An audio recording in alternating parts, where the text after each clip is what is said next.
There's a lot to like about the improvements Google made to the Pixel 7a, which practically matches the Pixel 7 feature for feature.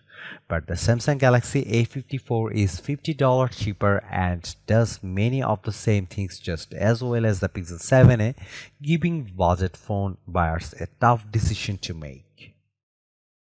The Google Pixel 7a is not your usual budget phone. Rather than shade features from a more premium phone with an eye toward keeping the cost low, Google seems to have decided to pack in as many capabilities as possible, to the point where you'd be hard-pressed to spot the differences between the Pixel 7a and the presumably more fully featured Pixel 7.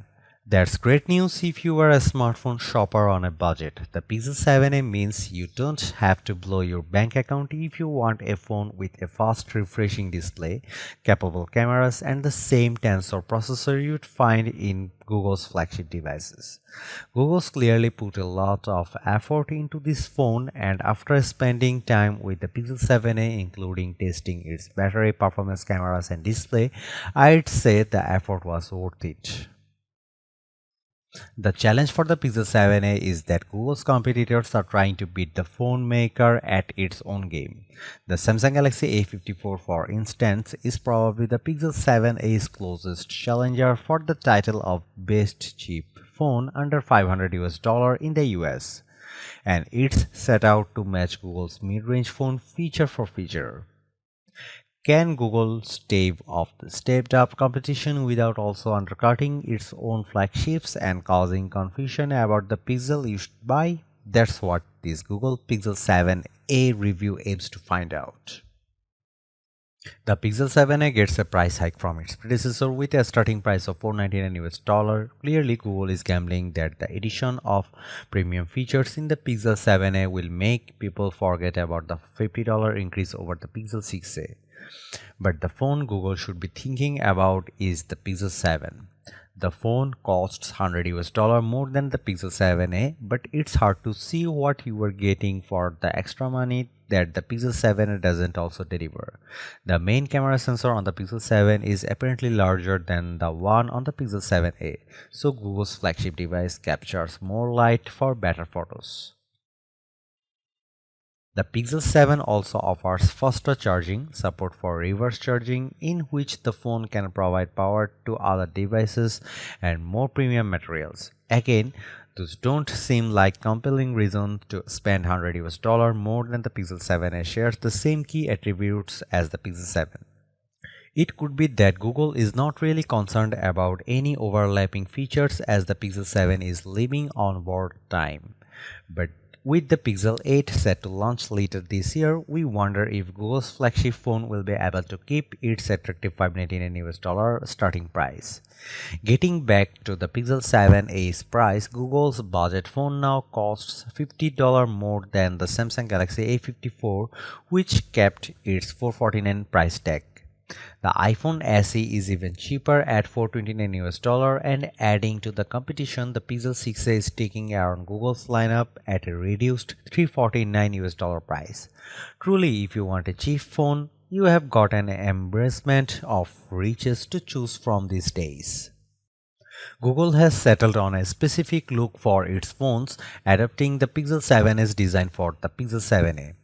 If you are like me and you have appreciated the distinctive look of recent Pixel handsets, that's terrific news. If not, well, there are plenty of other blender-looking smartphones out there. Like the Pixel 7, the Pixel 7a features a solid color on its back panel, interrupted only by a horizontal camera bar that's slightly darker variation of the same color. The camera bar is more narrow than the Pixel 6's version, but it still provides a nice balance to the phone when you set it down with its screen facing up. There will be no obbling on the Pixel 7a's watch. As for those colors, you have a choice between charcoal, snow, and sea, the latter of which is light blue to go with the more traditional black and white options. Shop for the Pixel 7a through Google Store and you can find an extra coral option. I have tested the charcoal Pixel 7a, and while I prefer brighter colors, I do find the black pretty striking if phone to smudges and fingerprints. One of the trade-offs for the Pixel 7's lower price is less fancy materials used to make this version. You get a lot more plastic on the Pixel 7a than you do on the Pixel 7, though the phone still uses aluminum for its frame. While you don't completely sacrifice durability with the Pixel 7a, it doesn't quite reach the Pixel 7 standard. The Pixel 7a offers an IP67 water resistance rating, so it can take a dunk in up to 1 meter of water with an IP68 rating. The Pixel 7 can go a little deeper, and while the Pixel 7a may not have the more durable Gorilla Glass Victus found on Pixel 7, you still get Gorilla Glass 3 to guard against scratches. An under-display fingerprint sensor is back on the Pixel 7a, but unfortunately it seems to be as hit and miss as the Pixel 6's fingerprint reader. Let your finger linger on the sensor if you want to make sure the phone unlocks, or you could set up the face unlock capability that Google has added to its Pixel A phones this time around. Mobile photography has always been the big selling point of Google's Pixel A phones. What other sub $500 phone produces shots like this? Google argues, and if you have looked at past phones, you would have to concede the point. But past Pixel A models have largely been riding Google's AI-powered photo processing to land among the best camera phones.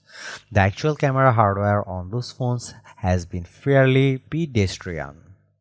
That's changing with the Pixel 7a, which swaps out of the 12.2 megapixel main sensor with a 64 megapixel main shooter. That's a higher resolution than ever the main camera on the Pixel 7.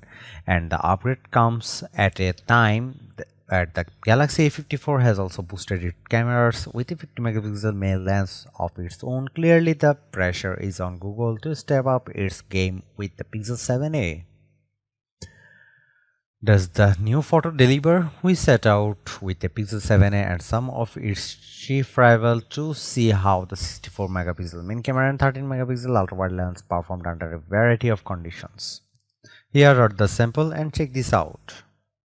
The Pixel A supports 4K video capture at 30 frames per second, and for the first time on a Pixel A phone that's available on all of the cameras. We shot some video footage of a pool at dusk, and the Pixel 7a did a incredible job. Our footage is bright and clear, and the image stabilization keeps things nice and steady. You will notice some lens flare in the Pixel 7a video towards the end, but the Galaxy A54, which is also shooting at 4K 30 FPS, runs into the same issue. There's plenty to like about the Google Pixel 7a, from the smarter Tensor G2 chipset and all the features it enables to welcome improvements to the display's brightness and refresh rate. I am pleased to see the Pixel 7a buck the trend of recent Google phones and perform well on our battery test, even if it meant keeping the faster refresh rate disabled. While the higher megapixel rating on the Pixel 7's main camera is also a welcome change, the camera phone's tendency toward darker colors makes the pictures more hit and miss than I would like to see. In the past, phones like the Pixel 6a were clearly better than mid-range models like Samsung's older Galaxy A53. Now I compare the Pixel 7's output to the Galaxy A54, it's almost too close to call. I think the improvements to the Pixel 7a also make the Pixel 7 obsolete at this point, even if you can find the latter phone but for a less with a Pixel 7 deal. The Pixel 7a can pretty much do everything the Pixel 7 can, and for $100 less. Maybe this is a moot point once the Pixel 8 arrives, but unless you need the telephoto lens that the only Pixel 7 Pro offers, the Pixel 7a is the Google phone you should get. Is it the best phone under $500? The Google A54's 120Hz refresh rate and vastly improved cameras make that a tough call, but the Pixel 7's Tensor-powered features make this a unique device that remains a good bargain, even it's more expensive than last year's model.